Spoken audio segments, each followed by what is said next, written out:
ನಾವು ರೀ ಫಸ್ಟ್ ಪಲ್ಲ ರೀ ಹಾಲಿಗೆ ಹೋಗಿದ್ದೀವಿ ರೀ ಸರ್. ಹಾಲಿಗೆ ಹೋಗಿದ್ದೀವಿ ರೀ, ಹಾಲಿಂದ ಬರ್ತಾವೆ ರೀ. ಅಲ್ಲಿ ಹಳೆಂಬಿ ಕಟ್ಕೊಂಡು ರೀ.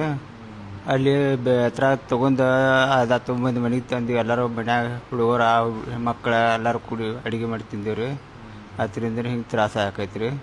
ಅವ್ರು ಅದಕ್ಕಿಂತ ಮುಂಚೆವಾಗಿ ರೀ ಅವ್ರ ಔಷಧಿ ಬಡ್ದಿರತ್ತೆ ರೀ. ಅದು ನಮ್ಮ ಪರಿಚಯ ಗೊತ್ತಿಲ್ಲ ಐತೆ ರೀ ಸರ್. ಹಿಂಗಾಗಿ ನಾವು ತೊಗೊಂಬಂದು ತಿಂದಿವಿ ರೀ. ಮತ್ತು ಇಲ್ಲಿ ಬರೋಣ ಭಾಳ ಸೀರಿಯಸ್ ಆಗಿದ್ರು. ಇವರೆಲ್ಲ ಶ್ರಮಪಟ್ಟು ನಮ್ಗೆ ಉಳಿಸ್ಯಾರ ರೀ ಸರ್. ಭಾಳ ಹೆಲ್ಪ್ ಮಾಡ್ಯಾರ ರೀ. ಸರ್ಕಾರ ದವಾಖಾನೆ ಆದರೆ ತುಂಬ ಧನ್ಯವಾದಗಳು. ಊಟ ಉಲ್ಟಿ ಸಂಡಾಸ 2 ಸಲ ಐತ್ರಿ ಸರ್.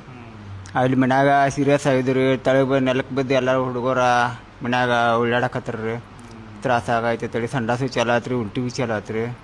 ಹಿಂಗಾಗಿ ರೀ ಗಾಡಿ ತೊಗೊಂಬಂದೇವು ರೀ. ಲೆಗೆ ಅಡ್ಮಿಟ್ ಆಯ್ತು ರೀ. ಲೆಗೆ ಟ್ರೀಟ್ಮೆಂಟ್ ಕೊಟ್ಟು ಇಲ್ಲಿ 10 ಮಂದಿ ಐತ್ರಿ ಸರ್ ಟೋಟಲ್ ರೀ. ಒಂದೇ ಮನ್ಯಾಗ ಇಲ್ರಿ, ಬೇರೆ ಬೇರೆ. ಫಸ್ಟ್ ಪಲ್ಲ ನಾವು ತೊಗೊಂಬಂದಿರಿ, ನಮ್ಮ ನೋಡಿ ಮತ್ತೊಬ್ರು ತೊಗೊಂಬಂದ್ರಿ. ಹಿಂಗೆಲ್ಲರೂ ಕೂಡಿ ಒಬ್ರಿಗೊಬ್ರು ತೊಗೊಂಬಂದು ತಿಂದೀವಿ ರೀ. ಅದು ಬೇರೆದವ್ರ ಹೊಲ್ದಾಗೈತ್ರಿ ಸರ್. ಐತ್ರಿ ಕುಮಾರ್ ಕೌಟಿಗಿರಿ. ಹಾಂ, ಕುಮಾರ್ ಕೌಟಿಗಿರಿ. ಅವ್ರ ಅದಕ್ಕಿಂತ ಮೊದಲ ಗೊಂಜಾಳಕ್ಕೆ ಔಷಧಿ ಹೊಡೆದಿರತ್ತೆ ರೀ. ಔಷಧಿ ಹೊಡೆದ ಮುಂಚೆ ಅಲ್ಲೇ ರೀ ನಾವು ತೊಗೊಂಬಂದು ತಿಂದೇವು ರೀ. ನಮ್ಗೆ ಗೊತ್ತಾಗಿಲ್ಲ ರೀ ಅಂತ. ಅವ್ರು ಫೋನ್ ಹಚ್ಚಿ ಕೇಳೋಣ ಅವ್ರು ಹೇಳ್ರಿ ಸರ್, ಹಿಂಗೆ ಔಷಧಿ ಹೊಡೆದೇವು ನೀವು ತೊಗೊಂಡು ತಿಂದಿರತ್ತೆ ರೀ. ಅವ್ರು ಗೊಂಜಾಳಕ್ಕೆ ಔಷಧಿ ಹೊಡೆದ್ರಿ, ಕಸದ ಔಷಧಿ ಹೊಡೆದಾರ ರೀ. 3 ನಮ್ನಿ ಕೂಡಿಸಿ ಹೊಡೆದಾರತ್ತೆ ರೀ. ಹಿಂಗಾಗಿ ನಮಗೂ ತ್ರಾಸ ಆಯ್ತು ರೀ ಸರ್ ಭಾಳ. ಈಗ ಸ್ವಲ್ಪ ಆರಾಮಾಗೈತೆ ರೀ. ನಮ್ಮ ಹೆಸರು ಸತ್ಯಪ್ಪ ಮಾಡ್ತಿಕೊಳ್ಳಿ ರೀ.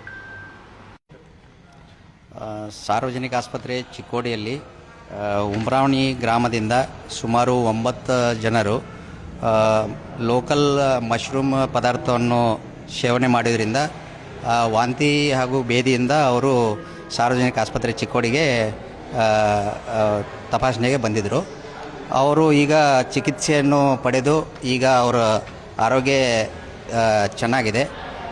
ಒಬ್ಬರು ಮಹಿಳೆಯನ್ನು ನಾವು ಹೆಚ್ಚಿನ ಚಿಕಿತ್ಸೆಗಾಗಿ ಬೆಳಗಾವಿ ಬಿಮ್ಸ್ಗೆ ಅವರನ್ನು ಕಳಿಸಿಕೊಡಲಾಗಿತ್ತು. ಅವರು ಕೂಡ ಈಗ ಉತ್ತಮ ಆರೋಗ್ಯದಿಂದ ಇದ್ದಾರೆ.